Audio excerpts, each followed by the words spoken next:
Good evening and welcome to the Championship Review. I am Carl Levy. Yes, after all the heartaches and breaks of last season and the tribute and tribulations from certain club from the most excited tonight promotion chase in the Championship last season, teams like Ipswich, Leicester, and Southampton went up.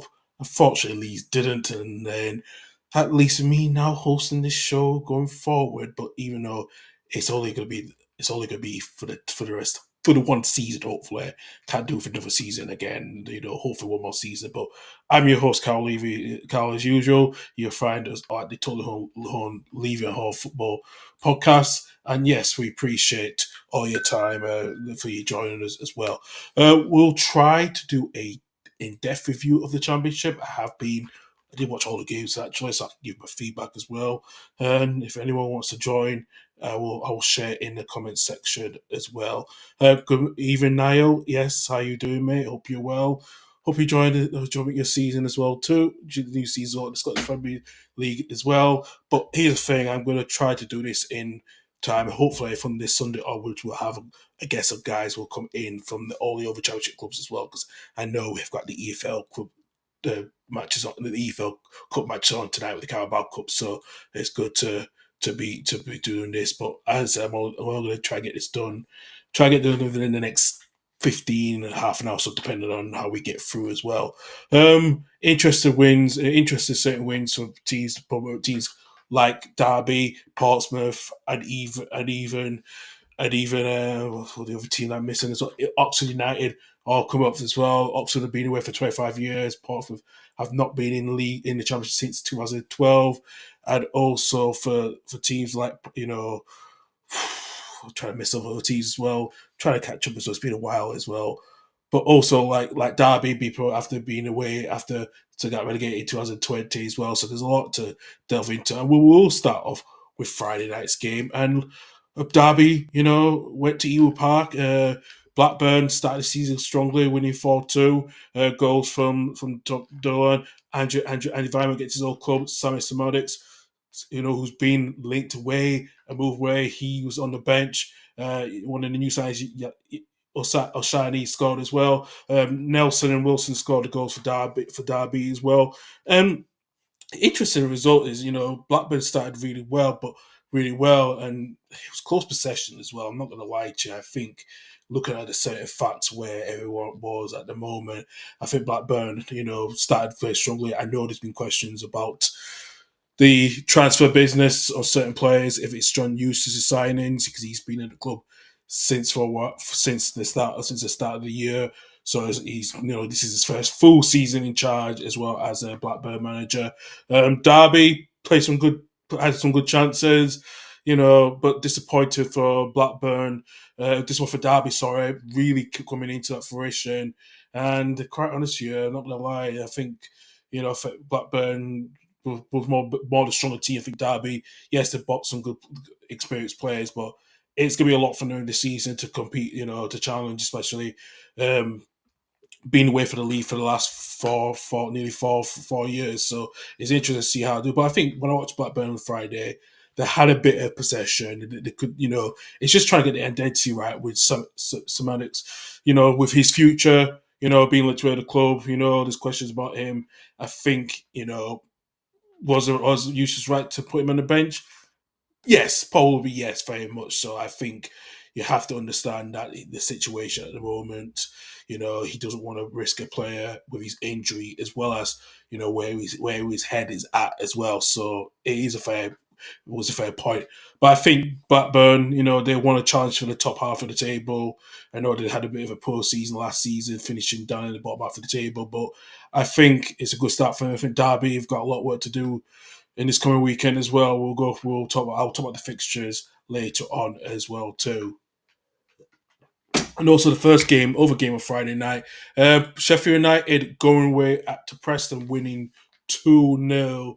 Ollie Basta and Gusta Hamer scored the goals, and this was the end of sacking of Ryan Lowe, who was eventually left today as mutual consent at Preston. You can see Preston have not had the best transfer window this summer. they've only scored last year. They were the lowest scorers in the championship last season. I think it was only 45. That is quite a low, very low, very low goal scorer. And they have been struggling up front, especially you could give him credit, especially with the budget that it has, that he has to challenge against other teams. But I think Sheffield United was too strong for them. Sheffield United should have had more goals. Well, they dominated. They dominated against Preston on Friday at Deepdale. It just showed you that the gulf between those two teams completely. I think Preston has got a lot of work to do. A lot of going to have to look who's going to be the next man coming in. I think they're going to have to be very active with the next 18 days in the transfer window to get some players in. I think they're weaker up front, and I think they've been weaker in the midfield area as well too. So I think there's a lot to work with there. But for Sheffield United, I know their takeover situation has been very, they're starting on minus 2 points because of financial irregularities last season they had in the Premier League, which resulted them, they had to make some shrewd signings, and they have done that. I think, getting Callum O'Hare from Coventry is a very good deal. I know he was linked with one or two Premier League clubs, but he's gone, he's joined Chris Wilder. They've got this, Chris Wilder has got their little work to do in the window, but, he's happy with the result, how Sheffield United played, and they could have more chances as well, they really did as well. And, I think deep down, I think Sheffield United challenging the top for the league title. My opinion, no, but but there will be their bouts. As long as they get some good, decent signings before the end of the window, I think they are. Especially with what's going on with the transfer situation, with the financial situations, they're going to have to be very shrewd at what they do of getting certain loan players as well. So, no, but I think looking at Preston's situation, they're going to have to choose the right man. I think Ryan Lowe did an all right job, and especially he's very much how he's done. Very much what he's done. He's done a decent job, but for the factor that after one game, he feel like he couldn't do enough more for the club. So, like I said, Ryan Lowe hopefully get through his future endeavours, and hopefully Preston will find the right person in charge for the long term basis. Going to Saturday's results, and we have to start off with the League One promotion, League runners up promotion, Oxford United winning 2-0 against Norwich City. What a game! Jonathan Lowe was not was out of the squad for Norwich. He's been linked with Leeds, also was linked to Marseille. He withdrew himself after because after he was after a bid from Marseille did come in, but the bid was rejected. But goals from Harris and Bradigan, really good goals as well. And I have to say, it was an even game, but I think Oxford did dominate a little bit more better than I thought they did. And this Buckingham, he was there. He was there as a youngster, youth player. He didn't have a single place, but coming back last season to his stomping ground, and they started quite well. And I think for Norwich is going to have an interesting season because I think losing Sarah to Galatasaray and probably losing Lowe to either, probably ourselves now, if that's going to happen by the end of the window, I think they're going to be a little bit very light. I cannot see them challenging for the playoff this season. I think they'll be in the top half, but I think they will miss out on the playoffs. I think deep down that's a huge worry for them at the moment going forward. But I think with the news with Dealey Smith and her husband Michael Wynne Jones have sold their stake to the American owners that own the majority of the stake. I think it might be a change of, I don't always say philosophy. I think they've done well of bringing youth players, but I think a bit more very prudent because they're going to lose Adam Medaya, who is going to be looking like he's going to join Celtic for nearly up to £10 million. Shortly in the next couple of days. But I think Oxford, do they have a chance to stay up this season? Probably, maybe they could do if they can get the right players in. They've done well to bring experienced players that knows the league completely. I think that's very important, and I think, for the matter of fact, it's going to be an interesting campaign for them. I think if they can get the right players, I think they'll be okay regardless as well. Let's go to the other Saturday games as well. Sunderland winning 2-0 away against Cardiff. Good result for Luke Nair and Jack Clark.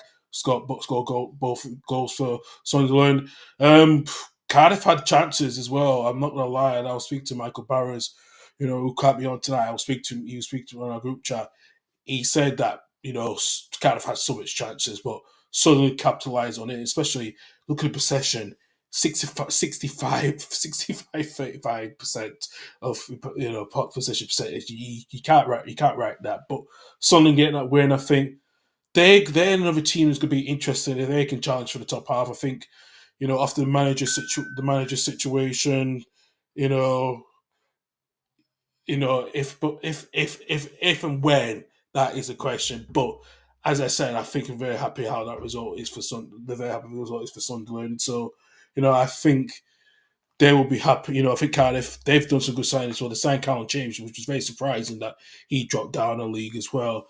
But I think Sunderland have done some good, decent signings as well. And I think for their new manager as well, it's going to be an interesting one. But if they can challenge, I did somehow put them as my dark horse for some reason. I think because of how the quality of the team is. But yeah, no, but it is interesting how they've done well. I think Sunderland are going to be challenging for the top half as well too. I think Cardiff, they finished well, decently last season, but I think it's a bit of a poor start for them, despite they had so much possession as well too. As well, let's go to the game at the KCON Stadium. Hull City drawing 1-1 against Bristol City.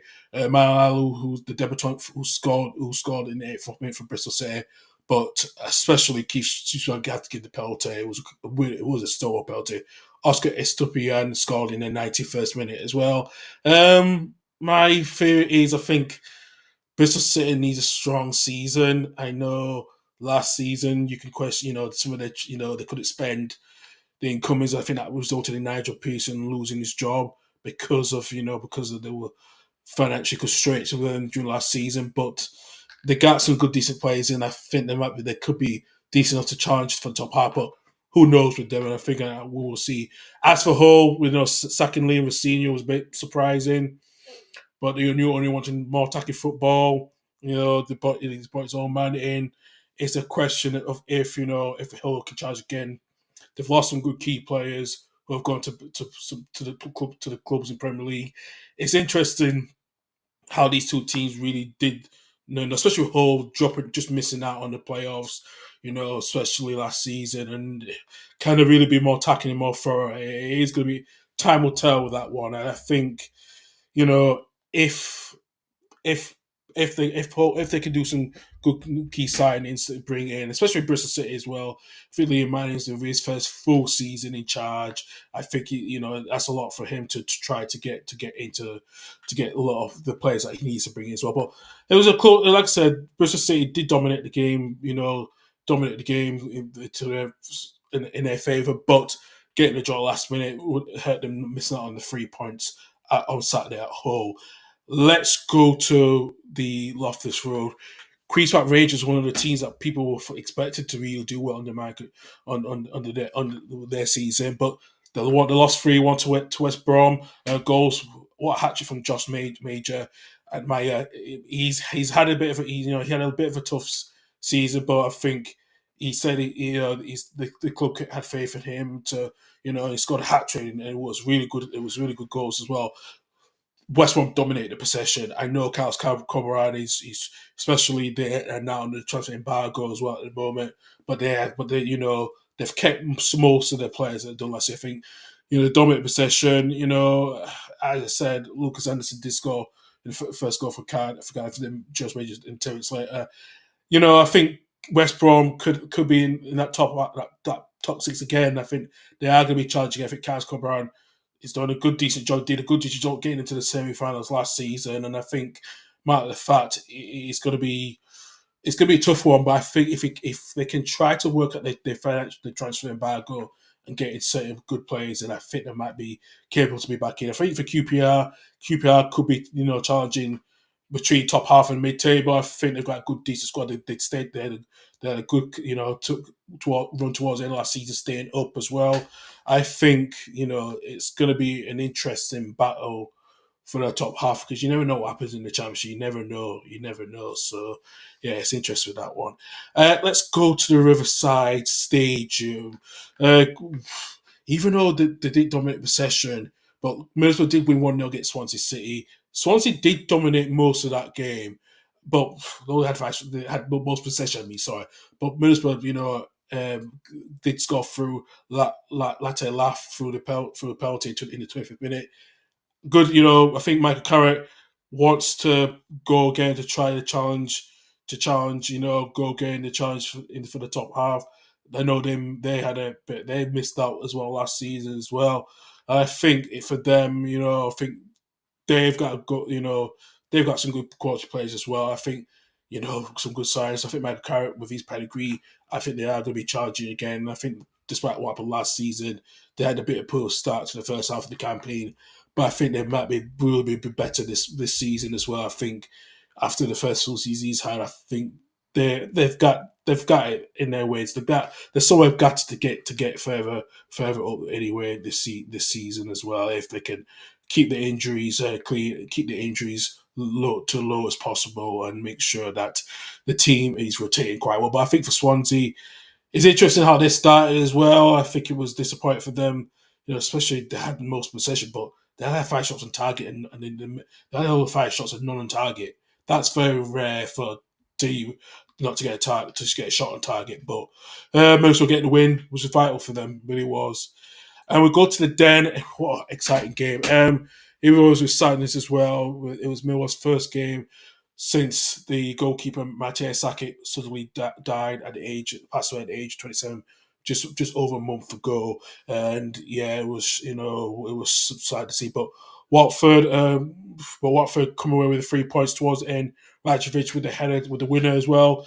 Um, Millwall had good chances. Duncan Watt was scored both goals as well. They really had a good, it was really a good game as well. It was a close game, but I think Watford just edged it, with the chances, their chances as well, their shots on target as well. But I think it's gonna be just where Millwall is coming this season. I know deep down they are gonna try, but I think Watford, especially with their situation, we don't know their manager may go around.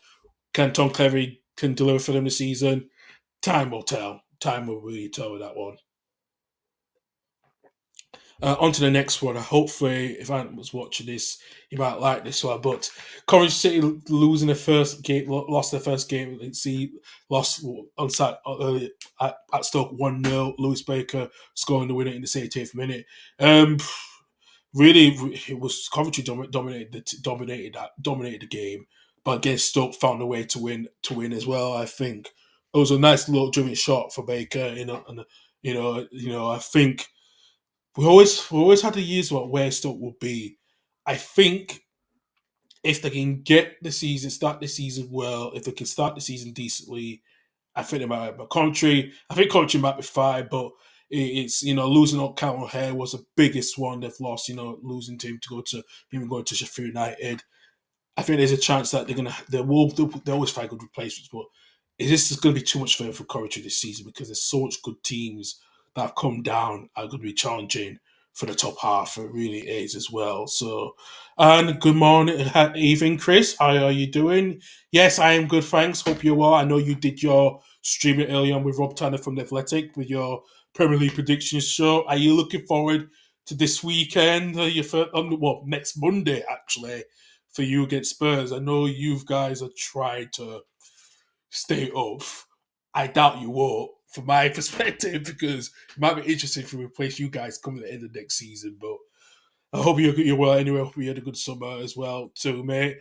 And going back to the Stoke game, back to the Stoke game, mainly looking at what's happening, with Coventry City. I think they're gonna have to really start the season well. I know it's only one game, but not to have the chances to win the game was a bit of a quiet game, I would say. But as being honest with you, I think Stoke, we don't know which Stoke's going to turn up this season. None of us know. They've been one of those teams that could challenge in the top half, but you never know because, like I said, the championship's unpredictable. It's very, very unpredictable indeed.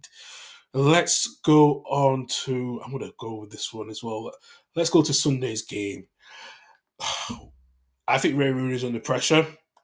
How can you have five on target and one 5 shots and 1 shot on target compared to Sheffield United had 31 shots and 11 on target and winning 4-0 in the way they won it 4-0. I did watch the game. I think Sheffield United really played really well. Danny Rose in his first season looked like this is the team that could really challenge the playoffs this season. I think they've got the capabilities to do it. I think Rooney, I just for a team like Plymouth and for why Rooney's gone, I do not know how this is gonna pan out. Yes, I am shutting. You're shitting it. I know you're shitting it. I'm not surprised. At least it's not ourselves in that situation, but you never know. And yeah, oh dear, Wayne. Yeah, it's not a surprise. I'm going to be honest with you. I'm going to be honest because if you're named Wayne Rooney or Frank Lampard or whoever because you played for England, that doesn't mean you're easy. You can get a job without being proper going through a proper interview.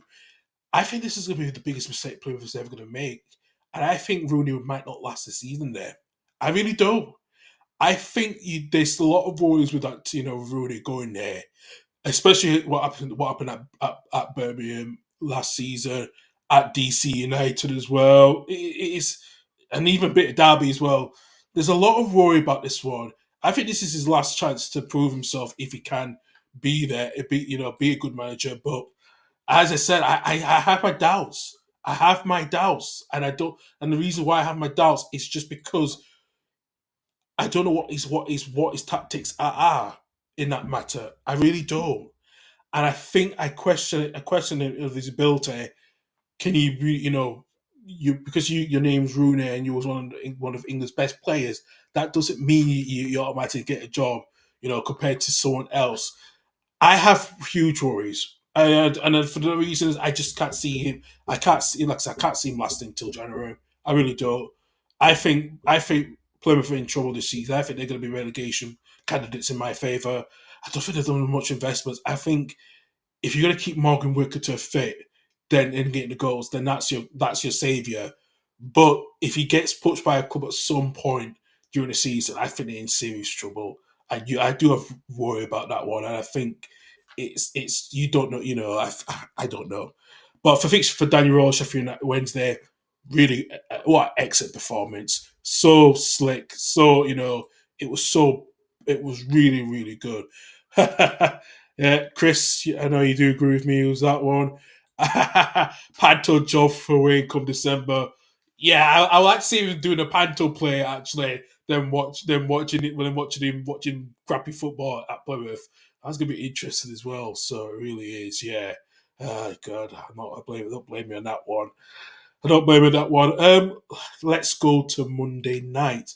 What a game in Scott Parker's first game for Burnley at Luton last night. They winning 4-1, and Luton had more possession, but they couldn't take the chances. But Burnley looked so good, and I think Scott Parker. Some reason with Scott Parker, and you might agree with me this one. Every time a relegation club goes down, but if you have a good squad, he's more likely to get the job because there's a good squad and gets him back up. But the problem is he can't stay in the job long because especially he will complain about the not getting enough, not having buying enough players to buy and stuff like he did at Bournemouth 2 seasons ago. Then look what happened at Club Bruges. That didn't last well. It's going to be interesting. It was an interesting pick that how Derby picked him after Visit coming left for Bayern Munich when it could have kept with Craig Bellamy, who was the main favourite, and then somehow they couldn't get Van Nistelrooy because he was going to go to Manchester United. So yeah, it really is again the Carrigan man again. Yeah, I exactly. I do agree. It's interesting how this scenario is, but I think for Luton, I think Rob Edwards is fine. I think if you have some good news today for Luton fans, we are seeing that Tom Lockyer is back to individual training. So he's slowly, hopefully, he'll be back on the pitch sometime this season. I know with what happened last season when he collapsed last season against Bournemouth. Hopefully, his leadership will be vital for them to be back in that side. But as I said, it's for Burnley they're going to be challenging again, and they've kept most of the players as well. I know Sander Berge has been literally removed to Manchester United. Well, we'll see about that. Yeah, you take care, Chris, and hopefully we'll catch up again sometime during the season. Well, only on the downside when things are a bit on the low, but time will tell. You take care. Have a good weekend, mate. So yeah, but again, I think they looked. I think Luton just couldn't take the chances. But looking at that, Burnley, they took the chances. I think like I said, keeping the most of that squad that came up from the season before and came down the season last season is vital for them. I think if Scotty Parker can do a decent job of getting promoted because they're going to be the favourites to go up this season as well.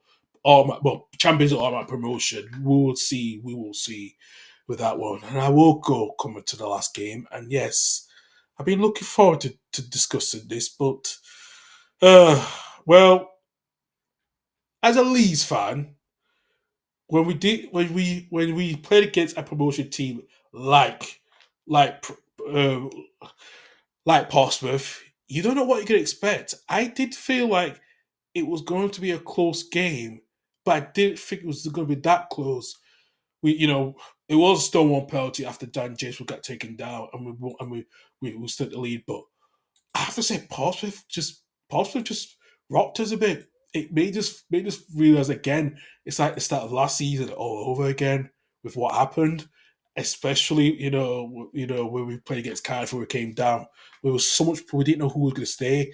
Sorensen scored in the 25th minute, and then Lang scoring what a goal from Lang as well, and then not to score the equaliser, and then with Jaden Bogle, I want him to do well, and I do because I think he did well in pre-season. But to give that penalty away in the injury time, that just thought to yourself, are we going to lose to a promoted side because John Mousinho really came so well? I was very surprised at how they did this, how they did against us. And then you know, Brendan Harrison scoring in the 95th minute, and then in a minute later he had a chance on 101 and it went wide. I could not. I thought that we've won that game. I thought it was a game. The game was dead and buried. I really did. I was really surprised with that one, and we should have won that game. But I think Paulson might be happy with the draw because they did so well. Pompey pushed us. They pushed us all the way. They really did, and I'm not gonna lie to you. I know what Daniel Fark has come out today about the transfer. He's not panicking over the transfer. But we are still light, especially losing at Archie Great Spurs, losing Somerville to West Ham. We do need. I would say to plug the gaps, but we need it on quality, not quantity, and different varieties. And we hope we get some windows, but as I said, because of what happened with our last ownership, with the board who decided not to, well, to sign quantity players. I'm going to say, to be honest with you, quantity players. But deep down, I just think comparing what happened last season, it's a bit of a worry. And I'm not going to lie, it's a bit of a worry. Listen, we want to get the players in. We've got 18 days, but we need to make a move if we want to charge. We can't have another poor, slow start to season like we did last season. We should have been promoted last season, especially the team that we had. But it's going to be a lot to take in. I think we're looking at this as a Leeds fan perspective.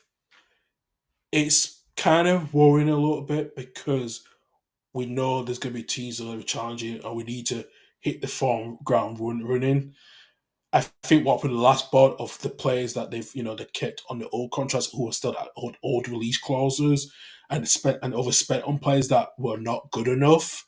And then look, us now in the fact we've had to sell players to make sure our PSR to be ahead of the PSR, and we've been told we have to be very shrewd. It's going to be tough, especially you've got over to with no of the. I think we've got one more season. I think we're in our last season of the championship payment. I don't know. I need to look because I think we'll get our season before. I think we've got two more seasons left. Two more seasons. this season, and then next season, if we don't get promoted, that it get less. So that's a huge worry. So we need to make sure we're very sure to get back up this season. But yeah, it's going to be interesting as well. It really is. But time will tell. Time will really tell that one. Right. Before we finish off, I am going to go and through the table, look at the table through the table. We see here that Sheffield Wednesday at the top of the table, Burnley at second, Blackburn had a good start as well. Sheffield United in tenth with them, even though they had minus on 1 point because they had the start of minus 2 points. Oxford United in the top six as well, along with Sunderland and Watford and Middlesbrough. And at the other end of the table, Plymouth are down at the bottom of the table with minus four, with along with Luton and Preston. Norwich and Cardiff are just below the rate of the bottom three, while QPR and Derby and Swansea, Coventry, and Millwall are in the bottom in that bottom half of the table. So I am going to finish this show. Listen, thank you. This was the last minute. Thank you very much for watching. I am going to be back on this weekend for the first time this season.